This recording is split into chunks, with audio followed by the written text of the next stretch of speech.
kids are just sicker than ever. Whether you look at chronic disease like asthma, allergies, ADHD, whether you look at autism, whether you look at mental health diagnoses, every single one is skyrocketing. Many studies are showing it at 40 to 50% at this point. It's like half of kids have a chronic disease. With vaccines, there is no side. The side is healthy kids. Some people think that getting all the vaccines is the way to go, and some people think that getting no vaccines is the way to go. I don't feel like as a doctor it's my job to tell people what to do. I feel like it's our job to teach and to inform and then let parents or individuals make the decisions that are right for them.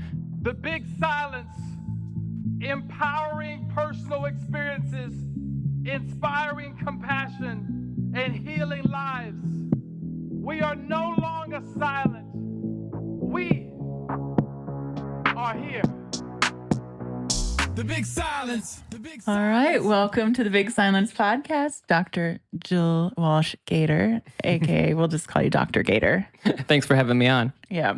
So we are here in Mobile Podcast in Los Angeles. So we were here for Luminescence. Well, you live here. Mm-hmm. So we are at the Luminescence event. So it's honored to be able to talk to you. You have your new book coming out, Between a Shot and a Hard Place. Mm-hmm. It's going to be a fun year talking about vaccines. We were just talking before the podcast of where we stand, and I'm somewhere in the middle. But where do we start with this? I think we start by talking about it. Yeah. It's something that I really didn't talk about in the past. I've always been concerned to talk about vaccines because as soon as you say the word, everybody seems to go nutso, and it's so polarizing, and people get so frustrated. And for many years, and even if you mention the word online, it would just get taken down. Really? And so I just really avoided the topic. Obviously, I talked about it in the office, but online I would go on a podcast or a show and say, like, I'll talk about anything, but just not vaccines. And over the last few years, I've just gotten more and more frustrated. And then I think throughout COVID and just kind of seeing the frustration that so many parents have and realizing that most families just want to talk about it. That's why they come to the office. That's why they reach out to me online. And I think we need to talk about it. I don't think there should be anything that we can't talk about. It's not about pro or anti-vax or, there aren't sides. Our kids' health is what matters. And so we should be able to talk about everything. It is so interesting. And that's what the big silence is the things that people are scared to talk about. Number one, the stigma, the judgment. And so you're an integrative pediatrics. Can you explain what that is first? So I did all the regular medical training. I trained a Great Western program, but over the years I got frustrated with the regular system and medications for everything, and started seeing people go outside of the system and getting better. And my wife, who I met during residency, is also very holistic minded, so it really opened up my eyes to that other world of integrative or natural medicine. And so I try to balance the best of both worlds. I'm not against modern medicine at all. I think we've done and have a lot of amazing things from modern medicine, but there are also so many amazing things out there in the world that can be helpful that are not pharmaceutical. And I do think we need to balance those two worlds, and we can, but it doesn't seem like we're doing that in modern medicine. So that to me is what integrative is just blending them together. Yeah. So, okay, let's go back to the difficulty. Okay, tackling difficult vaccine questions with balanced data and clarity. Vaccines and children, what is your opinion as kids, as babies? My opinion in terms of getting them, not getting them? Yeah. So, well, I would say in general, really the point of the book, and even in the office, I don't feel like as a doctor it's my job to tell people what to do. I feel like it's our job to teach and to inform and really to present the information and the data as best as we can and answer questions, and then let parents or individuals make the decisions that are right for them. I don't personally force anybody to do anything in my office. I have patients that get all the vaccines on the regular CDC schedule. I have people that go on a slower schedule. Some people don't want to do it. And we just talk about the pros and the cons. The only thing that you can technically recommend, because it's the only thing that's ever studied, is the CDC schedule. So that is what's recommended, and that is what people much smarter than me have sat in rooms for many, many years and have decided that that's what they feel like is best. So I think it would be arrogant to recommend anything other than that. And I can't recommend anything really on a podcast to anybody. Yeah. So I think the reality is it's important that parents start to become a little bit more educated in this topic. And I think overall it's really important that we are not afraid to talk about it Mhm. because there's nothing wrong with wanting things to be tested more or safer or to have discussions that you feel more comfortable to do it. And I feel like a lot of parents and families don't feel comfortable even talking with their doctors about it. And I don't think that's a good place. And that's why we're seeing such a hesitancy and a backlash now, Yeah. How many kids do you have? too. 2. Nice. And how'd you get into pediatrics? I always love working with kids. Yeah. When I was younger, I used to coach my brothers baseball and hockey, and I'm Canadian, so hockey, obviously. And I love doing that. And then I started working in camps and running summer camps and things like that. So I always loved working with kids. And so when I went to med school, it was to work with kids. And I always thought that you can get ahead of the issues and you can prevent disease down the road. And medicine doesn't do a lot of that these days. It's not about prevention. And so I think that's one of the big reasons why I took to integrative medicine so much, is because there is a much greater focus on prevention. And wanting to work with kids, was there something in you growing up that you felt like there was something missing and that you wanted to make sure that today's generation had that so that they were better educated, had better health care? I don't think I thought about it that way. I think I just enjoyed doing it, and I felt like I had a lot of fun when working with kids. And so that was just always, I don't know, I never really thought about it in that way. It was just like I liked doing it. And so I think it just kind of continued on. I never really loved working with the adults when I was in medical school. They didn't listen half the time. Can we just hang out with kids and not adults? It is more fun. I mean, these kids, when they're in there, they say funny things. And it's a little bit more lighthearted, and you don't have to wear a white coat, and you can just kind of be yourself. So I don't know. I found that to be more fun. Yeah, I can see that, the lighthearted side versus like adults and later in life and the things that you have to go through and the stressors of that. But so how long have you been in pediatrics?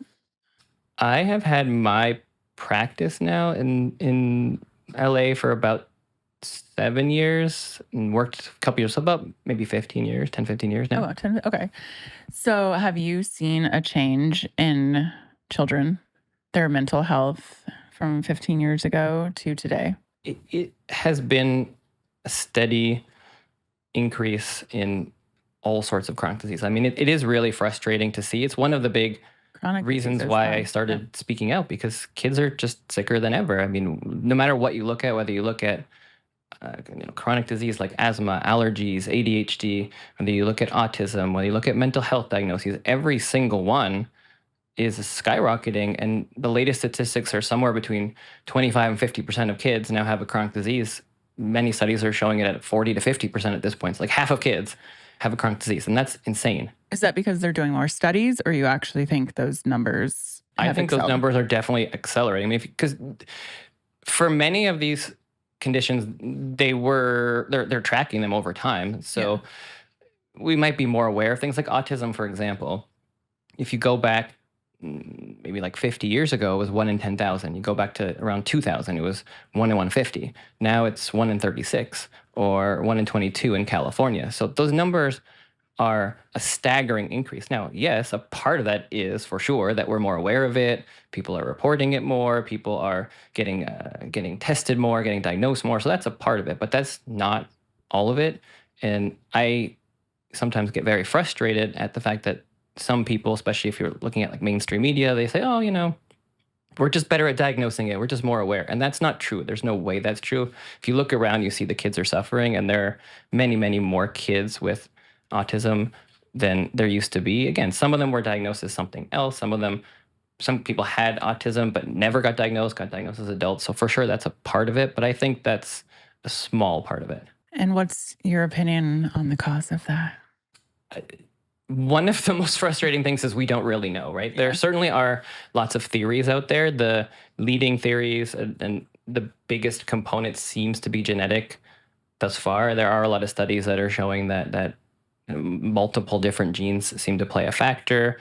Certainly the age of the parents plays a factor. So older parents have more risk. So I feel like our generation now is having kids later in life. So you think that is definitely related for sure. Really? So there's no question that's one of the strongest factors. So the older you are, especially for the male, that really increases your risk. There are toxic factors. So we know that kids have higher levels of metals if they live closer to highways. If different exposures, pesticides can potentially be one of the triggers. So I think it's multifactorial. I think autism is many things, and for some kids, maybe they had insults during birth or during pregnancy that affected their brain. For other people, it might be fully genetic. For other people, it might be some sort of chemical or toxic insult, or maybe it's a mixture of all of these things. It's probably a mixture of all these things for most people. Yeah, it's so interesting if we're talking about environmental and toxins. I just had a very close family member diagnosed with a very rare cancer that they are saying is due to toxins in the environment. And how can we heal? Not that you're the one with all the answers, but it was just out of nowhere really for us and very aggressive. Like, Sorry. what can we do? Yeah. I mean, it's tough. I think the first step is acknowledging that the way that we're living is extremely toxic, and we have a lot of control over our health, and we cannot just continue to let things happen. We have to start pushing back. We have to start taking control over our life, what we eat, where we get our food from, knowing the sources, trying to minimize the chemicals and toxins that our family is exposed to, because the rates of these diseases were nothing like they are now. I mean, they've gone up so much just in 20 years, and that's not because of genetics alone. I mean, it's a mixture. It's got to be something to do with the environment. It's many things. So to me, the biggest thing that we can do is start to recognize that we actually have a lot of power over this. And if we start to be very mindful of our health again, then I think that can make a difference. We've been marketed to so much. We're so used to cheaper, faster, easier, and you lose health in that. Like, that's not part of the equation. And you hear all the time, oh well, it's too expensive to eat healthier, or I don't have the time to cook. And I get it. Sometimes things can be more expensive or it can take longer, but we used to prioritize those things. We used to, our grandparents and great grandparents, they prioritized cooking. They did it all the time. They were in the kitchen. They were making food, and it was a part of their It was part of life. family. It was, yeah, we are in this just go, go, go thing where I don't have time to make a healthy meal. And yeah, the cheaper, but then of course in healthcare, you always talk about like, well, you spend more money on organic ingredients, so then you save more in the long run. I think that's really important. Well, I was just going to say, but I think it's so important that we talk about those things honestly, because yes, some things can be more expensive. It doesn't have to be. There are many ways that you can, when you're going to the grocery store, read labels, look at 2 different bags of chips and buy the one with the better ingredients. It doesn't have to be more expensive. You could get to know a farm and get farm boxes and things like that sent to you. So it is possible, but the conversation can't jump from what we just said to, oh, that's not fair, that's classist, that's it's not right for people that not everybody can afford this food. Well, that's also true, but we also have to change that. Like, we have to be able to move towards a world where everybody has access to good, healthy food, as opposed to saying we shouldn't talk about it because not everybody can afford it. That's not the right angle. The right angle is, that's true. So we have to figure out for our own family what to do, but we also have to push back and say, how can we make food better for everybody? How can we make more local gardens and more produce available, all over the country in our neighborhoods? And that is something we have to prioritize, or it's not going to happen. But how do you do that? So there's a family, say, that lives here in LA. Number one, I want to ask you about your opinion of the fires and toxins in the air. We're going to get there. Number two, if someone just has an apartment here, how can they just start growing their own food and watching out for their health? We are very lucky. There's a lot of cool technology these days where you actually, even in an apartment or you have a little balcony, you can get those towers. So you can at least get some things that you grow yourself. But if you live in LA, I mean, you're pretty lucky. You do have access to a lot of quite good, healthy produce if you're willing to go. I mean, there are all sorts of farmers markets and shops and places that have healthy food. If anywhere, LA is one of the best places for this. I think it's much harder sometimes when you're in the middle of the country or other places that don't have a lot of fresh food. But at least you can start with whatever you have access to, and you move forward just a little bit. So if you are always buying prepackaged food, try to buy some fresh food and make one meal a week. If you make one meal a week, try to make 2. If you aren't reading the ingredient labels, start reading the ingredient labels. Like, wherever you are, you can move forward, but you have to prioritize that, and you have to start to learn about these things and start to learn about, well, where can I get better food? Like there's no easy answer because it depends where you are, but most cities have options, and so you have to research those options and try to figure out, well, what's going to be the best, how reasonable is it for me to get there. You might not be able to go 3 hours to get your food every week, but maybe there's a store that's a little bit better, or maybe you can get some things from a certain place or a farmer's market. I find it so interesting, and I won't forget about the fires question, but from when I grew up in the 90s, 80s, 90s, and my family was very healthy. Like my dad was just a health, and I hated it. And then I grew up and I loved it. But I would go to my friends' houses and it's all Velveeta cheese, and I would always want to go to their house. But how do you, like, in today's youth and who you and your practice work with, do you see a difference when families are quote unquote eating healthier foods and making better choices versus when I was a kid and eating crap all the time? And I feel because you talk about how there's more stress in kids now Hmm. and more mental health. Just like, do you think there's a correlation, or like what's going on? That's my question. What is happening? Yeah, well, I would say, to the first part of that question, it definitely matters. Mm. I don't think there's any question that it definitely matters. I think we need more research to prove this, but at least from what I've seen, I mean, personally, I didn't used to eat that healthy, particularly, but the food wasn't as bad as it is today. That's, I think, a big difference is even if you're having Gatorade or you're going to McDonald's or whatever, it was probably never that good back then, but it's much worse now than it was then because the ingredients are so much worse and they're so much more mass produced. So I think that's one factor that we're dealing with, that even if you're eating the same as you used to, it's worse. But you see in the integrative world that the number one tool that's used by practitioners is just changing lifestyle. And that seems to have such a profound effect. So from that angle, I think it does make a big difference because you watch how so many kids and adults heal from changing up their lifestyle. But also, I just know the statistics of what is out there, and I don't have a study for my own practice because I just see what I see, and I don't have that many patients. But the vast majority of the kids in my practice are healthy, and those families are naturally minded. That's why they come in the first place. So I don't know everything that they're doing. I'm not there. I'm not seeing what they're eating, but I know the rates of autism are 1 in 22, and I don't have 1 in 22 kids with autism in my practice. Mhm. I don't have, I mean, I certainly have some chronic conditions, but not to the rates that I hear of them. And certainly, when I used to work in the hospital and had a patient panel there, they were much sicker than my patient panel at this office. So I do think that the lifestyle factors must play into that. And it makes, I mean, logical common sense. I mean, if you're walking and you're moving and you're outside and you're eating healthy, then you're going to be healthier. We're built of what we eat. Yeah, isn't that interesting too? Because I know as a kid, I was outside all the time, riding bikes, playing.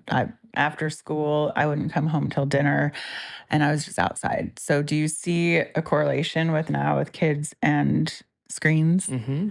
Yeah, I think that movement, exercise, and screens are one of the other big factors of why we're seeing this chronic disease epidemic. I mean, you mix in the food with the other bad stuff, which is not moving. Like we know we have to move. You look in the blue zones all over the world, and what do? They're not going to the gym every day. They're just moving all day. They're Yeah. 95-year-old grannies who have bigger muscles than me because they're in the kitchen cooking, right? Like that's what they're doing. They're just out the farm. They're walking around. They're going up and down hills. So we know that movement matters for our health. Of course it does.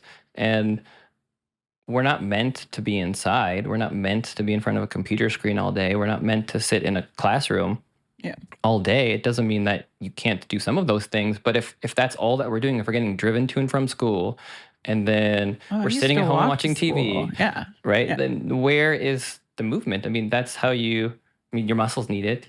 Helps you detoxify. You need the vitamin D. Everybody's vitamin D deficient these days, even in LA, right? Mhm. So yeah, it's a huge part, and screens compound the problem because you're giving people something else to do where they don't have to move. Yeah. And the research is scary around screens, especially for older kids. It's like 7 to 9 hours average A on day? screens a day.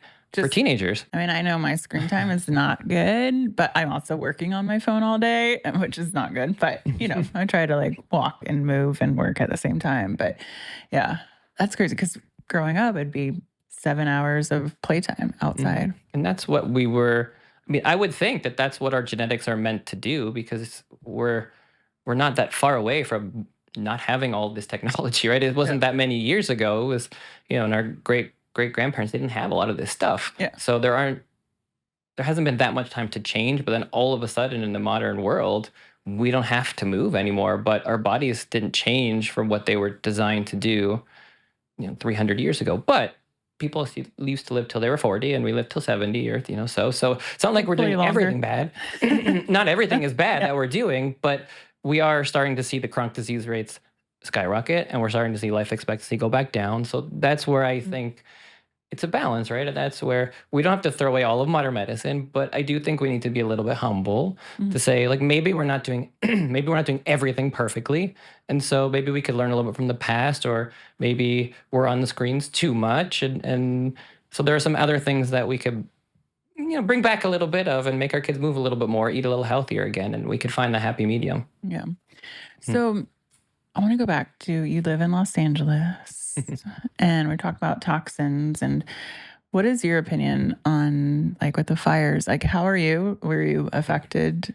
So we were affected. Luckily for us, we were not in the actual fire zone. We were just outside of it. So we live on the east side. We were near the Eaton fire. Okay. It was getting close to our house. We evacuated when it first started. Luckily, it never quite made it as far as our house. So we had some damage from the wind, but nothing from the fire. And we were evacuated for the weekend. But other than that, nothing compared to what other people had to go through. So yeah, it's pretty crazy beginning of the year. Yeah. What's your thoughts on toxins in the air and environment from those fires? It's so hard to know what to believe with the toxins. It's so, you hear two completely different stories, which I guess is true of almost everything. Like all the vaccine stuff we're talking about, it's like two different stories in two different, Twilight Zone worlds where some people are extraordinarily fearful and other people are not so fearful. I mean, obviously it's not ideal, right? Obviously it's not great if everything's burning and you're breathing in chemicals and toxins. The air quality, the general air quality index seems to be much better now, which is good. The air is much better than it was. I mean, when I first went back to our house that weekend, we couldn't be there because it was very smoky and bad. After that, a couple days later, it was seemingly fine again. I think that most chemicals and toxins after the fire, after a couple of days, are going to blow wherever they're going to blow. They're going to hit the ground.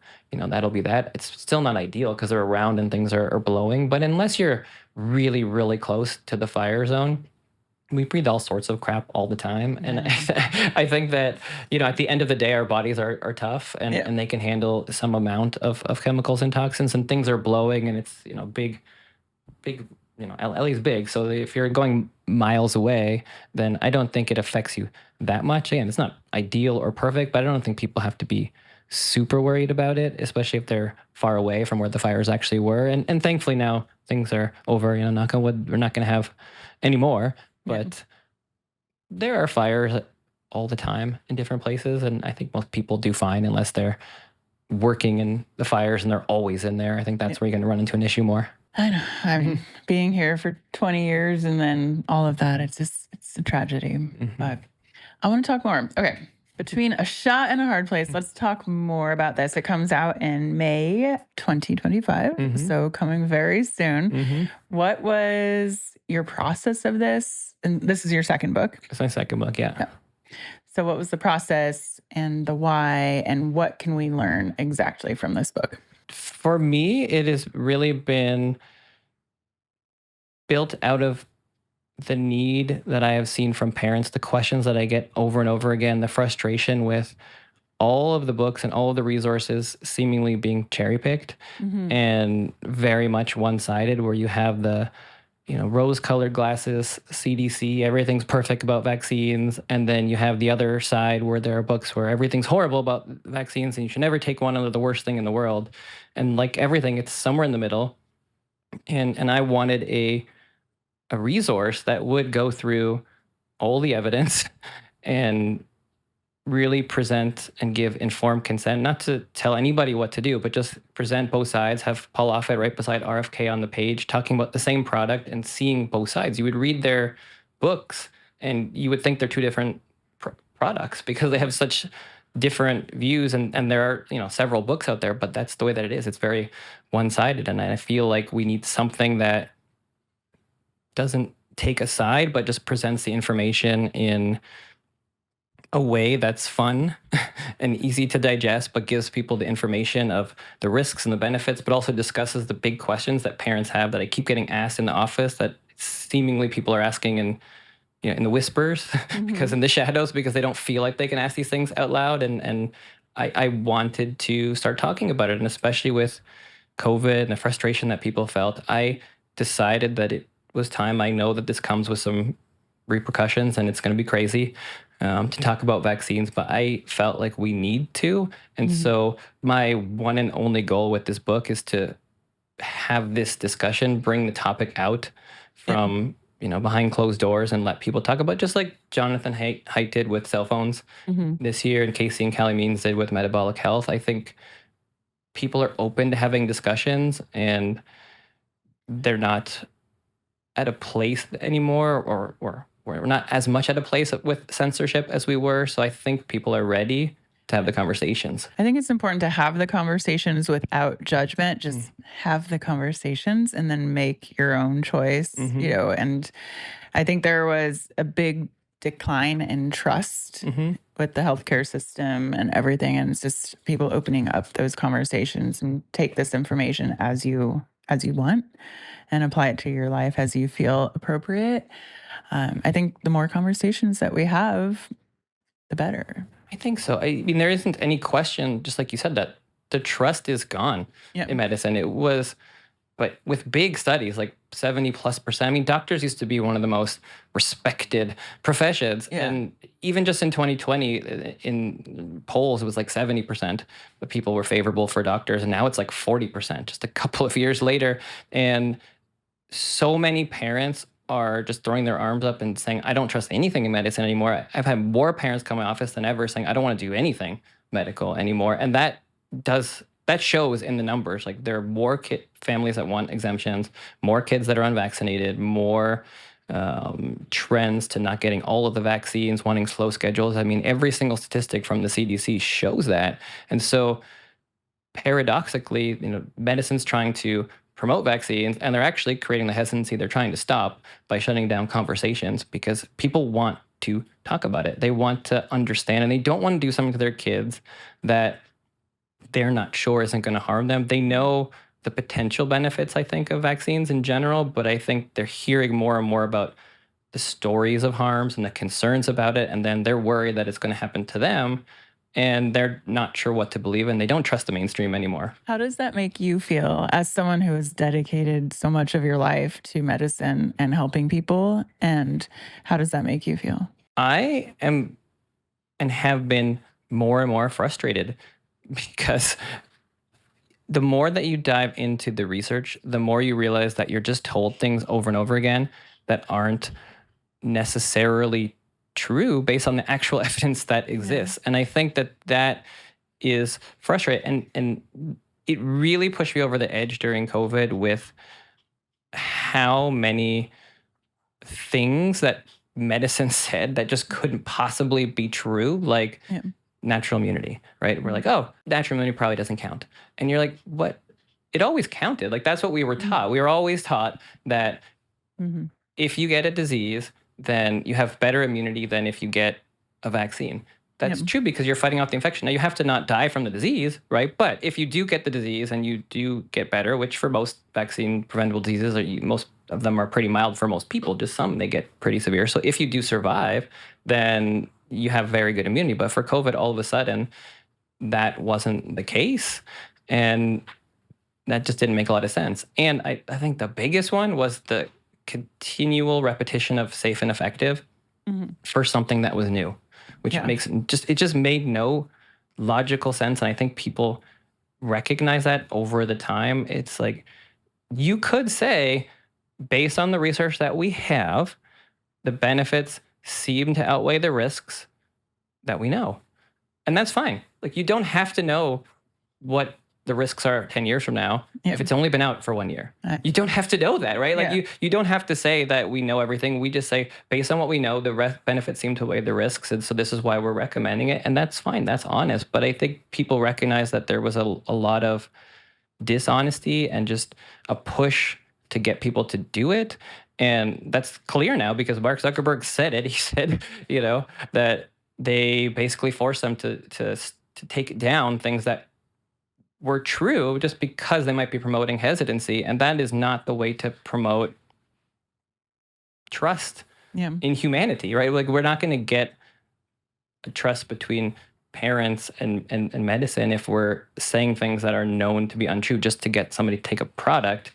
That's not the partnership that we need. We're supposed to be on the same team. We're not supposed to be telling people what to do. We're supposed to be educating them so they can make the choice that's right for them or their family. And when you start to, I don't know, I guess take the pharmaceutical side or take the financial side or just push a product just because you want to make sure that everybody gets it, that's not a partnership. That's forcing people to do something, which has never been medicine. Yeah, I agree when you say we're supposed to be on the same side. Like, if I find that, like, in business and then obviously in medical, like, how can we get to that place of we're on the same side, and as humans we are here to support each other, and we're so far away from that in so many ways.